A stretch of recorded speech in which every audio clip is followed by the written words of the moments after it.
They say there's a place in the Pacific where the jungle swallows time, where the mountains rise sharp as blades, and rivers run down into hidden caverns. Cocos Island, an emerald fortress adrift in the ocean, cloaked in mist and storm, guarded by legends, and buried somewhere beneath its tangled roots and black volcanic stone, they whisper, lies one of the greatest pirate treasures ever lost.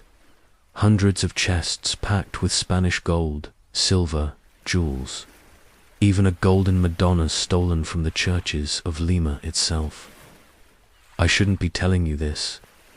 Maps have surfaced and vanished.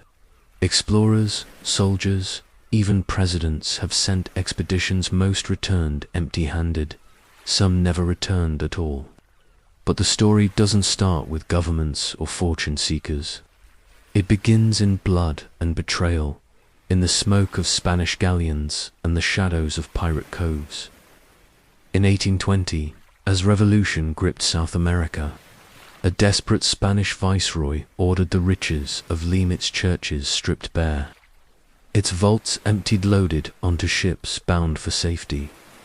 But safety never came, because the guardians of that treasure fell not to rebels, but to the most cunning thieves ever to ride the Pacific winds, pirates and mutineers, who knew that gold this heavy could sink nations. And here's where it gets dark. The treasure was said to be landed on Cocos, carried inland chest by chest, buried in labyrinthine caves, marked by secret signs that only the chosen would know. But every man who touched that map died, betrayed by his own crew or lost to the island's merciless storms. The last words of one survivor, whispered on his deathbed, were, "Cocos. The gold is there, but it is cursed." So the question isn't whether the gold was hidden. The question is, who dares take it? And what price do they pay when an island guards its secrets better than any navy? Come closer, because I'll take you now into the story of Cocos, where the line between history and nightmare blurs, and where every map might lead not to fortune, but to a grave.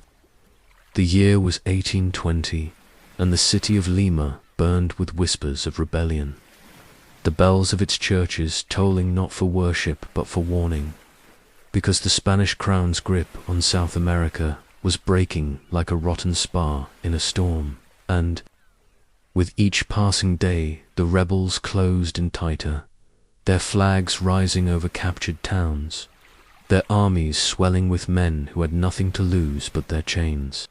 Inside the viceroy's palace, where marble halls echoed with the clatter of boots and the clink of golden chalices, a desperate plan was hatched.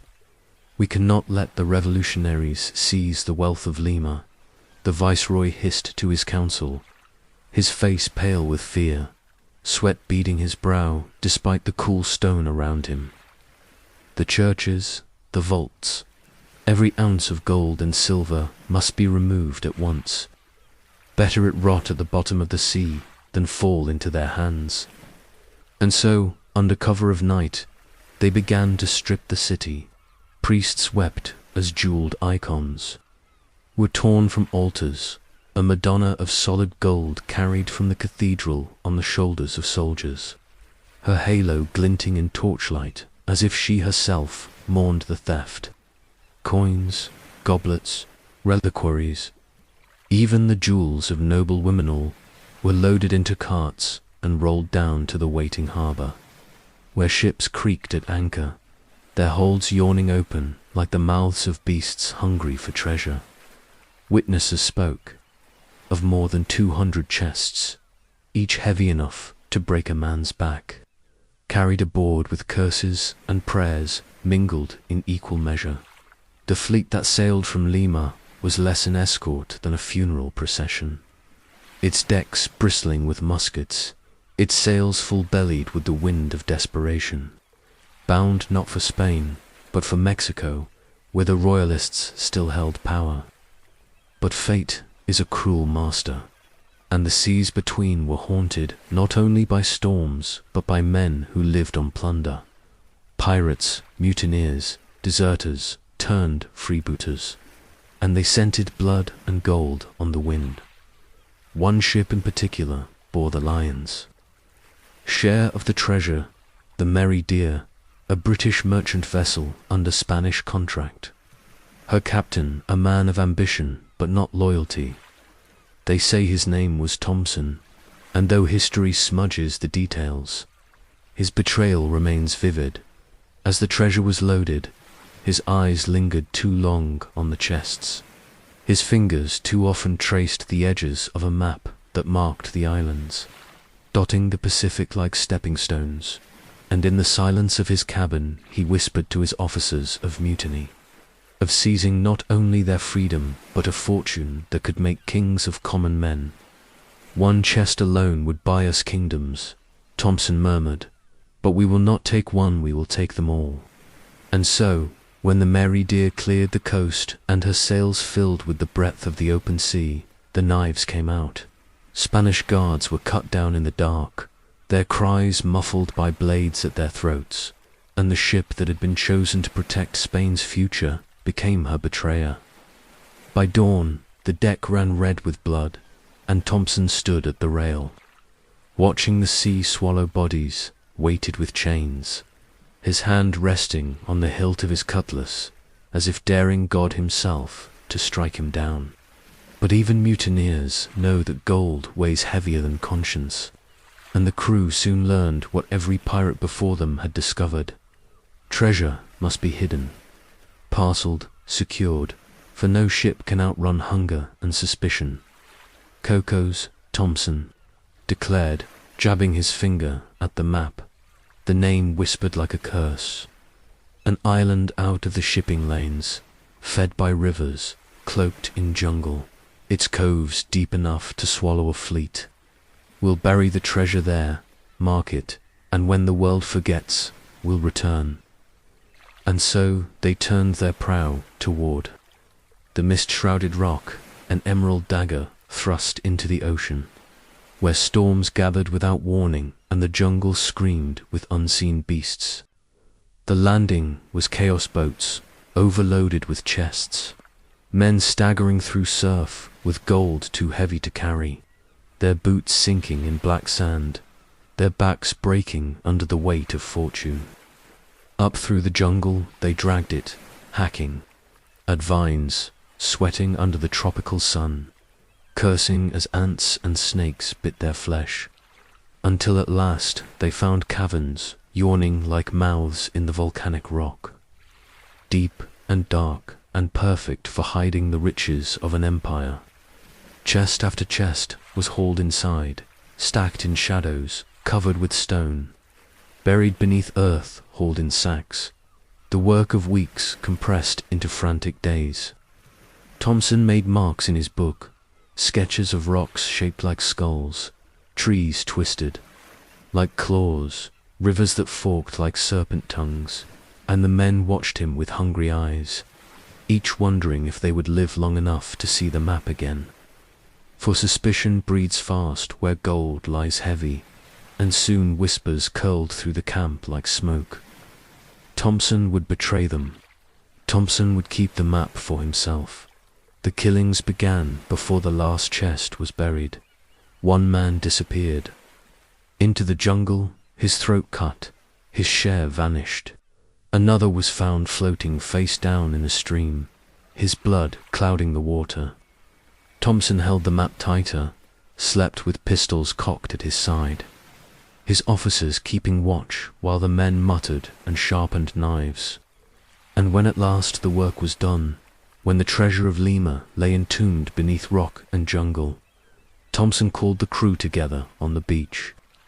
"We have done it," he proclaimed, holding the map high, the parchment stiff with sweat and salt. "We are kings of the Pacific. But this map is death. If it is known, every navy, every pirate, every beggar will hunt us. So I will keep it, and when the time is right, we shall return." The words were bold, But the eyes that glared back at him were not of comrades. They were wolves, starved and cornered. That night the mutiny turned inward again. Shots rang, knives flashed, and when dawn broke, half the crew lay dead in the sand. Thompson, bloodied but alive, fled to the boats with a handful of loyalists, the map clutched to his chest. The others, wounded or broken, were left to rot or vanish into the jungle. And some say their bones still lie there, picked clean by ants, their ghosts guarding the treasure they died to bury. Thompson sailed on, pursued by Spanish warships, his men dwindling with each port, each betrayal, until at last he was captured off the coast of Punta Arenas, dragged before the Spanish, beaten, shackled. They demanded to know the fate of Lima's treasure. But Thompson smiled through bloodied teeth and said only, "Find it yourselves." They hanged him soon after, his body swinging in the tropical sun. But the map vanished, and with it the certainty of truth. Was the treasure truly buried on Cocos, or had Thompson tricked them all, hiding it elsewhere, sending fools to die in the jungle while he laughed in hell? The answer was lost with the last heartbeat of the Maridere's captain, but the legend of the gold had already taken root, and it would grow, twisting, devouring, leading men to madness and ruin for centuries to come. The story of the treasure should have died with Captain Thompson's last breath as he swung in the tropical sun, but greed has a way of clinging tighter than any rope, and whispers of the gold of Lima began to crawl across taverns and ports like a plague, spreading from sailor to sailor, captain to captain, until even kings and presidents heard them. And the seed Thompson planted with his silence grew into a forest of lies. For some claimed the map had been stolen by a Spanish officer. Others swore Thompson's first mate fled with a copy, and still others told that Thompson, cunning even in chains, had scratched signs into wood or stone on his way to the gallows, leaving a trail only the boldest could follow. And soon the Pacific was alive with ships seeking Cocos Island, their sails swollen with greed, their decks creaking under the weight of men who would kill their own brothers for a chance at the gold. And among those who chased the Phantom was a British seaman named William Keating, who claimed to have sailed with Thompson and who staggered into a Panama tavern one night with a roll of parchment clutched like a lover, declaring between swigs of rum, "I know where it lies. Gentlemen, I bled for it, I buried it, and I alone hold the key." The men around him leaned in, eyes shining with fire, and Keating unrolled the map, its ink smeared, its edges torn, showing mountains like teeth, rivers snaking like serpents, a mark like a dagger stabbed into the center, and he whispered, "The caves. The caves are the heart, but only one path leads in. The rest are death." But before dawn, the tavern was ablaze with violence, knives flashing, men dying over the parchment. And when the soldiers dragged Keating's body into the street, his throat was cut, the map gone, stolen into the night. That was the curse of Cocos. The map always returned to blood. Years passed, and each new whisper drew fresh hunters, Spanish officers with orders to reclaim the viceroy's wealth, English adventurers with eyes fixed on glory, Americans chasing fortune in foreign waters. Some swore they had found fragments of the map, a page here, a mark there, carved on driftwood or scratched into stone. And yet every attempt to land on Cocos ended the same storms rising from nowhere, supplies vanishing in the jungle, men turning on each other in paranoia. One survivor, an old Portuguese sailor, limped into San Jose, half-dead eyes wild, and croaked, "The island watches.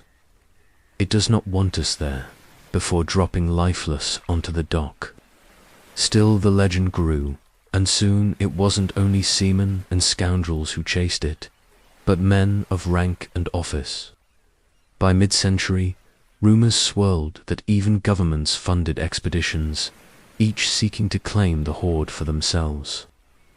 One tale spoke of a French captain who swore he had Thompson's original map, passed down from a Spanish jailer, and with it he mounted an expedition of 3 ships, landing with 100 men and digging for weeks, tearing the island apart, blasting caves with powder, yet they found nothing but bats and bones. And when they sailed away empty-handed, the crew muttered that the map had been a forgery, or worse, a curse designed to drive them mad.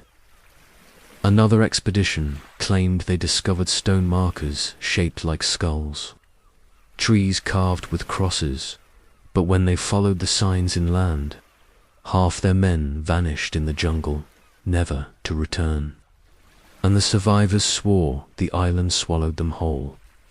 And still more maps appeared, always at a price, sold in smoky taverns or pulled from old sea chests, and each one different, each one promising the truth, each one written in blood by the time it changed hands. But the most chilling story came from a man named John Bennett, an Englishman who had once served as a midshipman but lost his rank for theft and drifted into the world of fortune-seeking. Bennett claimed that in a drunken night of cards in Callao, he had won from a dying Spaniard a scrap of parchment marked with strange symbols, a river shaped like a serpent, a mountain drawn with 3 peaks, and beneath it a single word scratched in desperate ink. Cocos. He boasted of his prize to anyone who would listen. But what made men's blood run cold was the rest of his tale. The Spaniard had whispered, "The map will kill you, as it killed us all. The gold belongs to no man," before collapsing dead on the table. Bennett laughed it off, hired a crew, and sailed for the island. Months later, his battered ship drifted back into port without him, a skeleton crew at the helm. When pressed, they muttered that Bennett had taken the map ashore with a handful of men and never returned. And the survivors refused to speak further, their faces pale as death. Some said Bennett had been murdered by his own crew, others that the island had claimed him. But when asked what became of the map, the men only spat and crossed themselves, muttering, "Burned it." And so the curse grew, for each map seemed to promise salvation, but each ended in betrayal, blood, or silence, and the island itself became less a place and more a phantom, a shadow on the horizon that drew ships into its teeth and spat them out broken. Yet, for all the deaths, all the failures, still the maps resurfaced, each one slightly different, each one carrying the faint echo of truth.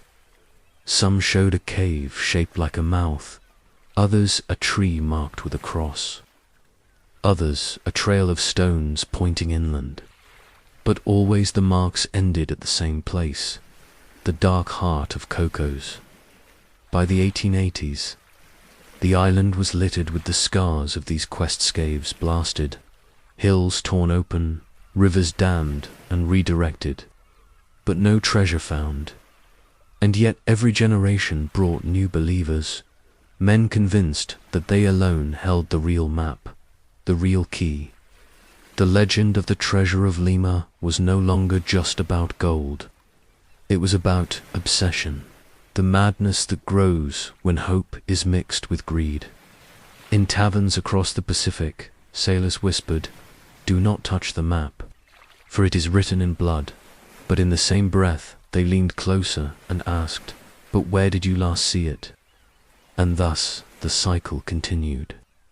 Every map another mirage, every mirage another grave, until the island itself seemed to laugh at those who came. Its storms rising, its jungle closing in, its rivers running red with the blood of fools. And as one old captain muttered before his final voyage, Cocos keeps its gold not by hiding it, but by feeding on the men who chase it. And with those words he vanished into the Pacific mist, his map tucked against his heart, never to be seen again. Cocos Island was no ordinary patch of land, and every sailor who ever set foot on its black sand shores said the same.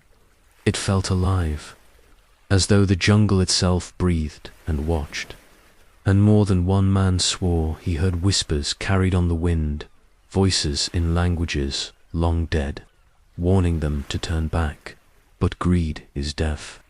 And so they pressed inland, hacking at vines thicker than a man's arm, swatting clouds of insects that bit until blood ran, stumbling on slopes slick with moss and mud. And always the rain fell, sudden and violent, drenching them in sheets that turned paths into rivers, and those rivers twisted into caverns where shadows swallowed torches whole. And it was in those shadows that more treasure hunters vanished than could ever be counted. One British officer in the 1840s wrote in his journal, "The island resists us, every step is punished. Every tree conceals a trap," and days later his men were found dead, their bodies torn by falls from cliffs, their camp flooded by a sudden torrent, and the officer himself was never seen again, his journal floating in the surf like a taunt, his last words smeared with blood and rain. And so the legend grew that Cocos did not merely hide the treasure, it consumed those who sought it. By the late 19th century, the island had a reputation blacker than the Jolly Roger. Yet it still drew ships like moths to flame. Americans with dynamite, Germans with surveying equipment. Even Costa Rican officials who claimed sovereign right to search their own island. But no one ever returned with more than a handful of rusted nails. A rumor of a cave, a story of a chest glimpsed and then lost again to the jungle, and each failure only fed the island's hunger. One of the most infamous expeditions was led by a German adventurer named August Gisler, who arrived in the 1880s with a collection of maps he swore traced back to Thompson's original. And unlike others, Gisler did not leave after a season. He made Cocos his home, hacking a plantation out of the jungle, planting fruit trees, raising goats, building huts from driftwood. Determined to outlast the island itself, he searched for nearly 2 decades, blasting caves with dynamite, digging shafts into hillsides, scouring rivers for signs of buried chests.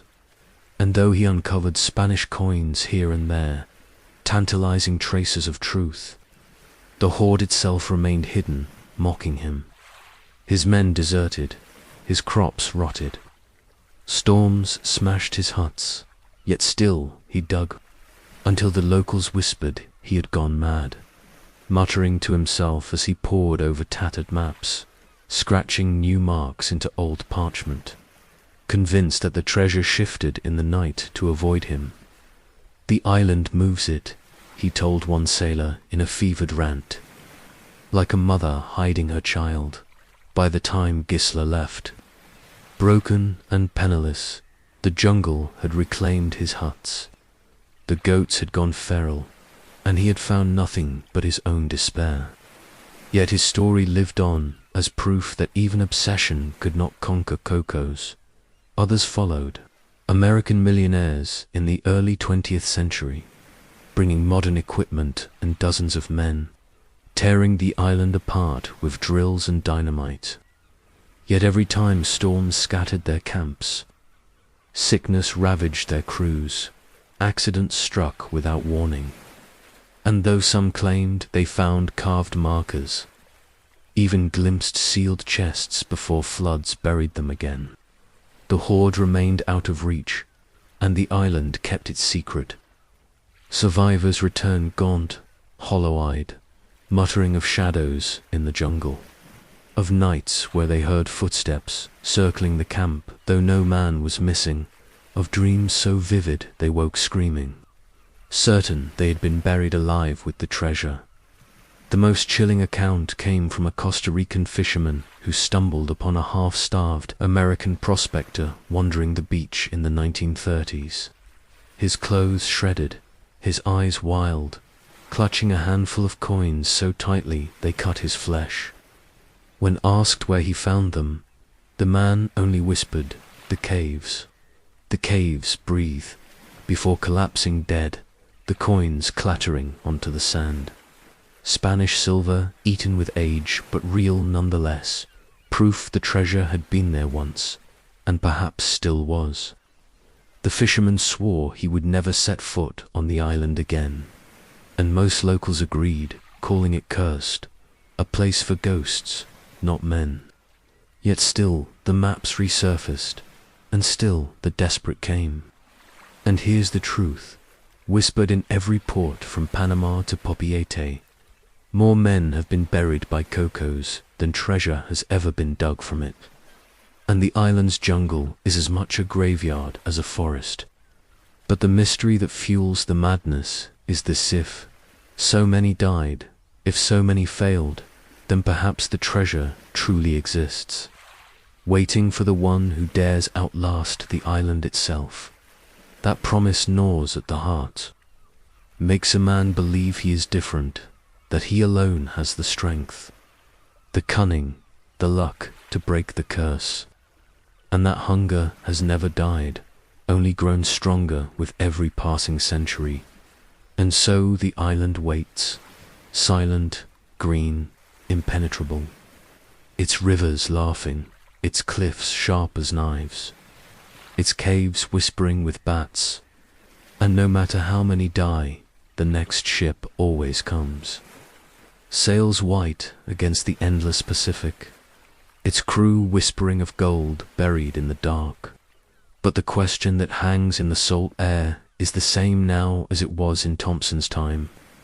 Does the island guard a treasure, or is the island itself the treasure, feeding on greed, swallowing men whole, leaving only their screams to echo in the surf?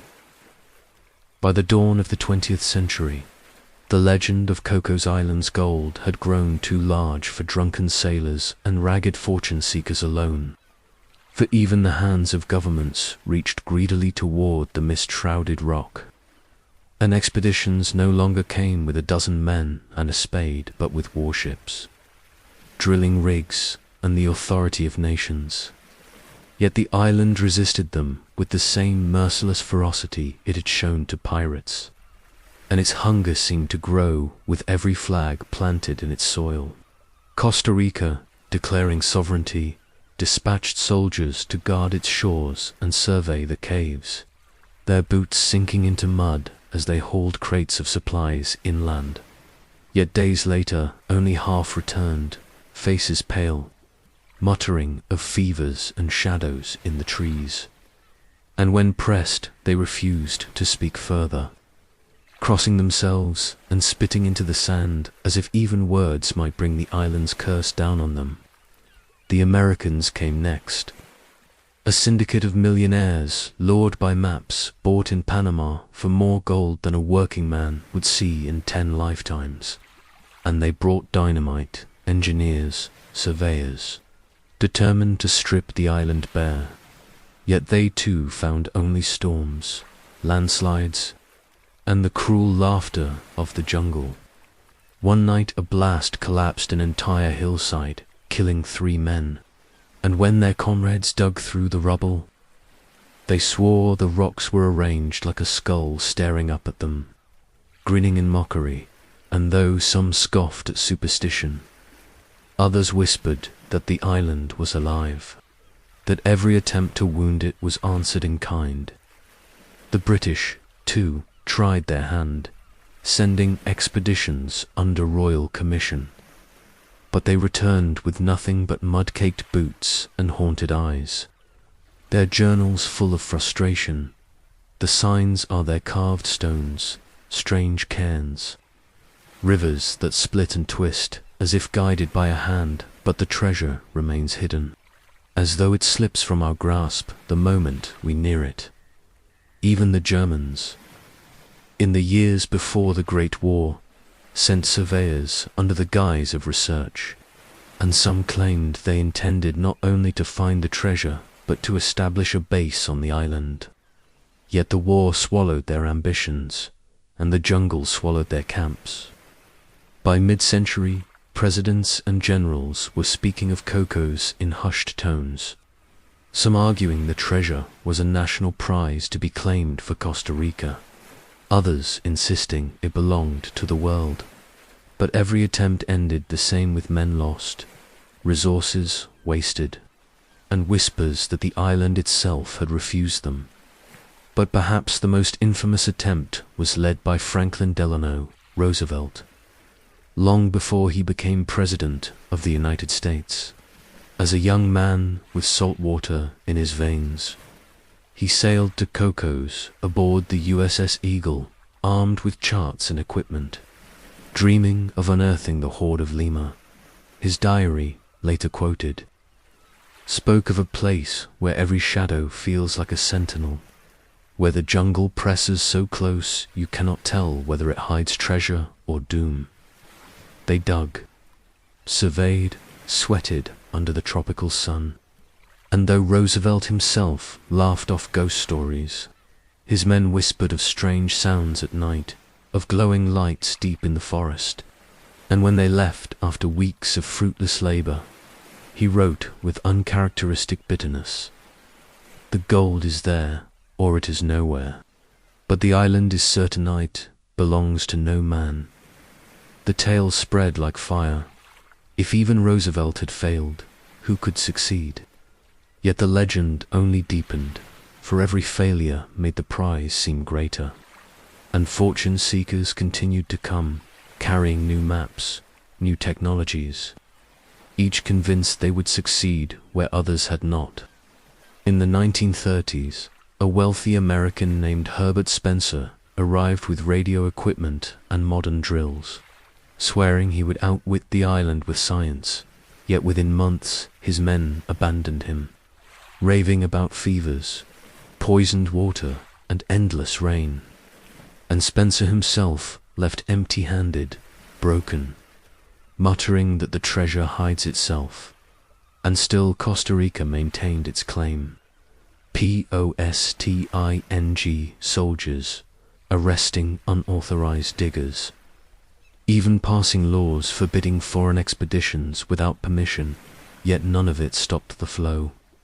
For men whispered the governments sought the hoard not for history or justice, but for greed, just as pirates had before them.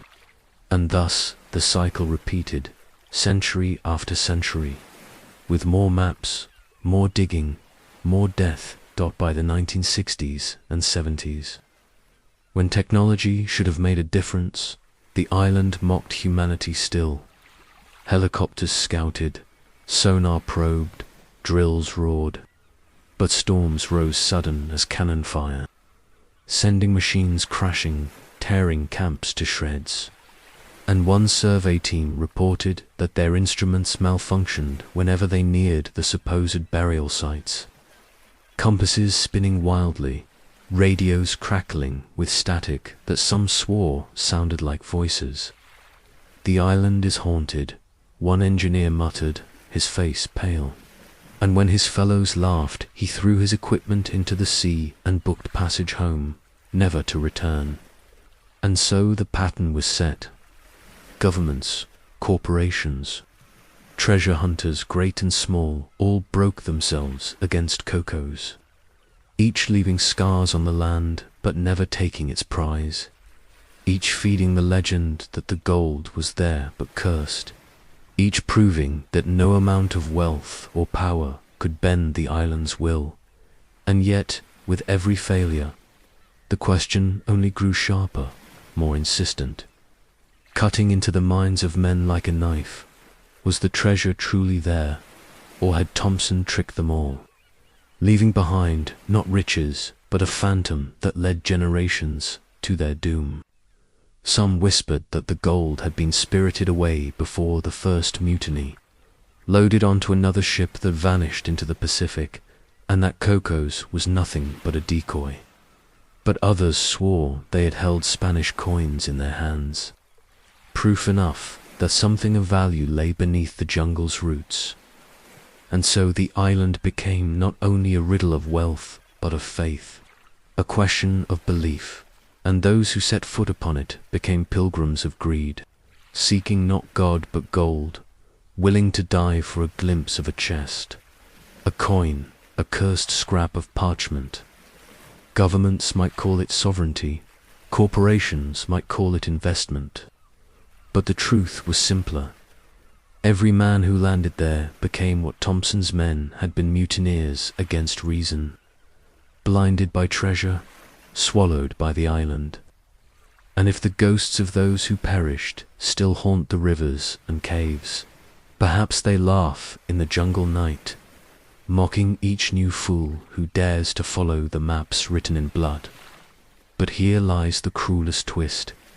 As the 20th century marched on, and technology made the world smaller, Cocos grew larger in the imagination, until it was no longer merely an island but a myth, a siren call on the horizon, and one question lingered louder than storms. If governments with their armies and their machines could not claim the gold, who could? And as whispers spread of one final map, one so precise it could not be false, treasure hunters sharpened their spades and packed their dynamite once more, convinced that they, unlike all before, would be the ones to break the curse. Whether they would succeed or be swallowed like the rest remained, a question hanging heavy in the salt air, waiting for the next storm. By the late 20th century, the legend of Cocos Island had grown bloated with centuries of lies, failures and whispers, yet it refused to die. For every failure seemed only to sharpen the hunger, and then, as if to stoke the fire one last time, there surfaced a map the treasure hunters would call the most precise ever seen. A parchment yellowed with age but clear in its marks, rivers traced like veins, peaks drawn like spears, and a path snaking from the black sand beach inland to a cavern marked with a cross so bold it seemed burned into the fibers themselves. And its origin was as mysterious as the treasure it promised. Some swore it came from the descendants of Thompson's crew, hidden in a chest in a Spanish monastery. Others said it had been torn from the diary of a Costa Rican soldier who had guarded the island in secret. Still others believed it was a forgery spun by a conman clever enough to feed the greed of fools. Whatever the truth, the map landed in the hands of a syndicate of treasure hunters in the 1980s. Men armed not only with shovels and dynamite, but with metal detectors, sonar equipment, scuba tanks, and the arrogance of those who believed technology could outwit curses. And they landed on the island with the fever of zealots, their camp sprawling with tents, machines, crates of rum and canned food, their voices loud with boasting. This time we'll have it, lads. This time the island will yield. Yet the jungle listened in silence, and the rain began to fall before the first hole was dug. For weeks they hacked at the ground, drilling into caves, blasting cliffs, following the path marked on the map, but the island fought back, as it always had. Storms lashed their camp. Mudslides buried their trenches, men sickened with fevers that made them babble nonsense, and compasses spun without reason. Still they pressed on, digging deeper into the cavern where the cross was marked. And one night, after a blast shook the earth, they claimed to have found it, the edge of a chest, wood black with rot but iron bound, glimmering faintly in the torchlight.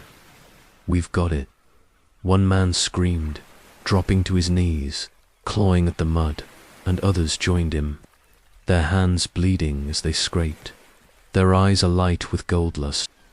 But before they could wrench it free, The cavern shuddered with a roar, the earth groaning as if the island itself was enraged, and stones tumbled from the ceiling, crushing two men instantly, their screams cut short. Panic erupted.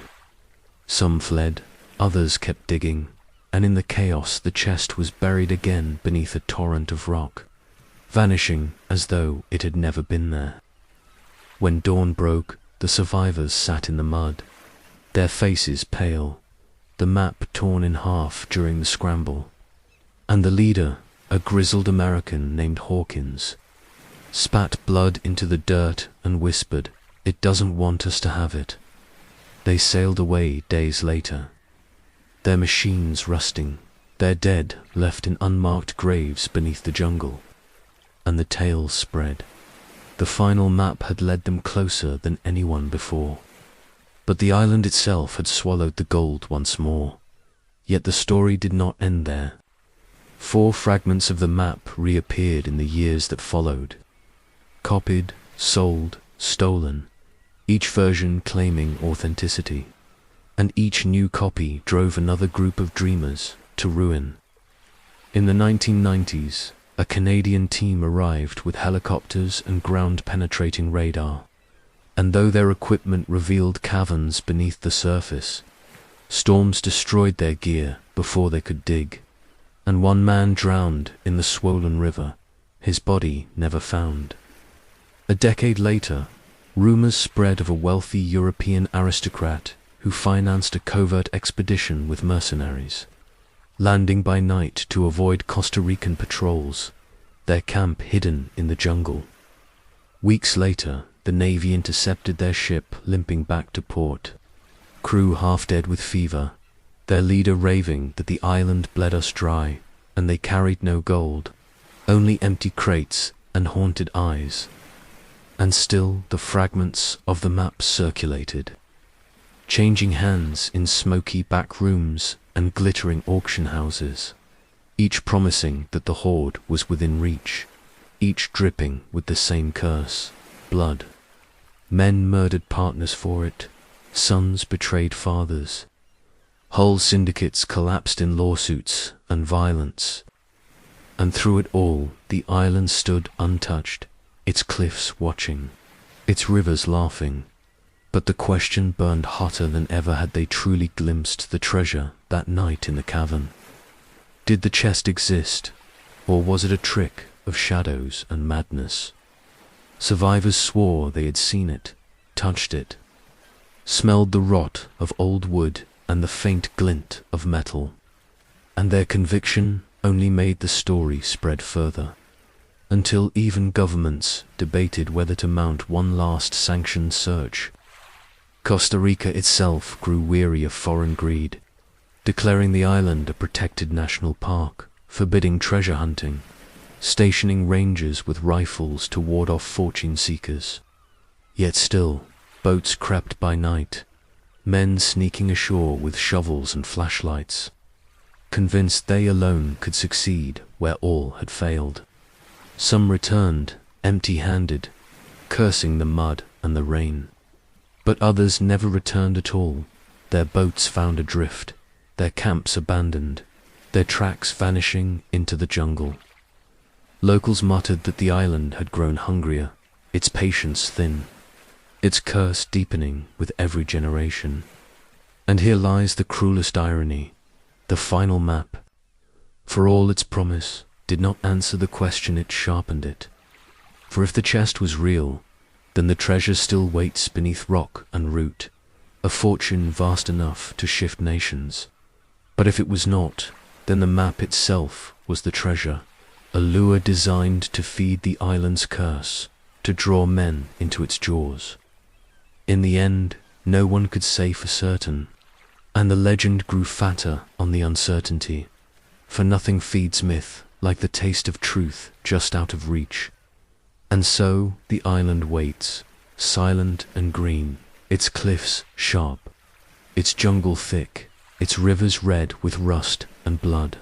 And the maps still circulate, crumpled in pockets, copied in notebooks, whispered in taverns. And as one old sailor muttered in San Jose not long ago, his eyes clouded with age and fear, "The gold is there, I've seen it, but it will never leave the island. It belongs to Cocos, and Cocos belongs to the dead." And in his words lay the cliff on which every fortune seeker must balance. Do you dare chase the final map, knowing it may lead to treasure, or only to the same grave where all the others lie? Cocos Island had endured centuries of men's greed, yet by the dawn of the 21st century it seemed her curse had only grown sharper. For though Costa Rica had declared her a sanctuary, banning the dynamite and drills that had once scarred her cliffs, the treasure hunters did not stop. They only changed their methods, coming with scuba gear to probe the underwater caves, with drones to map the jungle canopy, with ground-penetrating radar to peel away her secrets. And each time they left with nothing but mud in their boots and terror in their eyes. And still the legend spread, whispered in bars and backrooms, that the gold of Lima slept beneath her volcanic heart, guarded not only by jungle and storm, but by something older, something darker.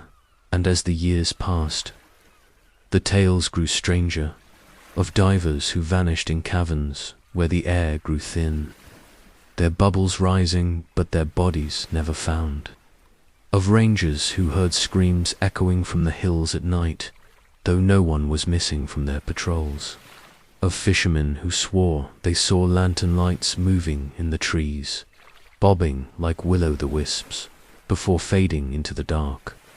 And though the government dismissed such stories as superstition, the island's reputation thickened like fog, until even seasoned sailors spat over the gunwale when passing her shores, muttering, "Cocos keeps her dead." One expedition in the early 2000s, financed by a European billionaire, brought machines so advanced the hunters boasted they would end the legend once and for all. But within weeks, the jungle claimed their equipment, a mudslide swallowing a drilling rig hole, and when 3 men were swept away by a flash flood that appeared from clear skies, the survivors abandoned the mission, their leader muttering, "It does not want us here," and no amount of money could bring him back. Others tried in secret, slipping ashore by night, following scraps of maps and GPS coordinates, but none returned with gold, only with stories that chilled the blood. One man swore he had found a cave with walls carved in crosses, a chest wedged inside, but when he touched it, the ground shook and the ceiling collapsed, nearly burying him alive. And when he crawled back to his boat, his map was gone, as though the island itself had stolen it. Another spoke of waking in the jungle to find stones arranged around his tent in the shape of a skull, though no man in his crew admitted to the prank. And so the legend deepened, until Cocos was no longer only a place but a spectre in men's minds, a riddle unsolved, a grave unfilled, a promise half-whispered. But here lies the strangest tale of all, one told only in whispers by those who claim to know. In 2015, a small team of divers funded by an anonymous benefactor landed on the island with the most advanced sonar yet built, and for weeks they probed beneath the surface, mapping caves that no man had charted before. And then one night their radio went dead. Their beacon vanished, and for 3 days no word came, until at last a lone diver staggered into Pontarina's half-drowned, clothes torn, his eyes wide with horror. He carried nothing but a scrap of parchment wrapped in oilskin, its ink smeared but legible, the map, or a piece of it, with the same dagger-shaped mark that Thompson himself had once drawn. When pressed, he only muttered, "We found it. We touched it. But it wasn't meant for us," and refused to speak more. His mind cracked, his body fevered. The parchment was seized by officials and locked away. and the diver vanished into obscurity. Yet the story spread, feeding the legend like blood feeds sharks. Was the treasure truly there, waiting still beneath centuries of rock and jungle? Or was the map, like all before it, just another trick, another curse to lure men into the island's jaws? None could say, and perhaps none ever will. For Cocos Island keeps her secrets, and those who dig too deep seldom return. And so we end where we began, with the question that has haunted sailors for 2 centuries. Is the lost gold of Lima buried beneath the emerald cliffs of Cocos, waiting for the one bold enough, foolish enough to claim it? Or is the island itself the treasure, a living mirage that feeds on greed, guarding nothing but its own legend? The maps remain, copied, forged, whispered, each promising riches, each written in blood. And the island waits, green and silent, her cliffs sharp against the Pacific horizon, her caves dark as the grave. And when the storms rise and the jungle whispers, men still dream of gold. But beware, for if you set foot on Cocos, remember this: no man ever truly finds the treasure Cocos finds him. They say that on stormy nights, when lightning splits the Pacific sky, you can see shapes moving in the surf off Cocos, figures in ragged clothes hauling invisible chests, their faces hollow, their eyes staring. Some whisper they are the ghosts of Thompson's crew, cursed to bury the treasure again and again, night after night, century after century, never freed, never finished. Others swear that deep in the caves, sealed away from light, lies not gold at all, but bones, hundreds of them pirates, soldiers, fortune seekers, all stacked like treasure by the island itself. No one knows the truth, because no one who has touched the hoard has lived to tell it. So I ask you, my friend, do you believe the gold of Lima lies waiting under Cocos Island? Or is the greatest pirate treasure of them all nothing but a mirage, a curse, a map that always leads to death? Either way, one thing is certain: the island isn't finished with us. And if you thought this tale was wild, wait until you hear the next untold pirate story. Hit that subscribe button. Keep your lantern lit, and remember, the sea always keeps her secrets.